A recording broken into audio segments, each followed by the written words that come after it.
আসসালামু আলাইকুম। দেশ এবং দেশের বাহির থেকে যারা আমাদেরকে দেখছেন সবাইকে আজকের এই ভিডিওতে স্বাগতম। আলহামদুলিল্লাহ, আজকে এই মসজিদের আমরা ঢালাইয়ের কাজ করতেছি, নিচে ঢালাই চলতেছে। এখানে কিন্তু দরজা ছিল না, কোলাপসিক্যাল গেট হয়েছে, এখানে জ্বালানো হয়েছে আলহামদুলিল্লাহ।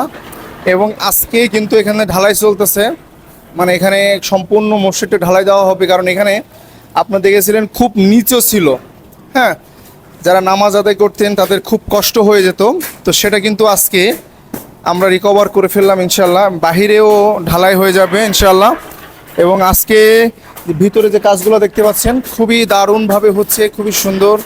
এবং ওই পাশেও কিন্তু ঢালাই চলতেছে, আমি একটু দেখানোর চেষ্টা করি। এবং এখানে কিন্তু খুব সাজিয়ে গুছিয়ে কাজ চলতেছে। সকল প্রশংসা একমাত্র মহান আল্লাহর জন্য। এই যে এই পাশে দেখেন, এই পাশেও কিন্তু কাজ চলতেছে। এবং এখানে কিন্তু মসজিদটা খুবই সুন্দর।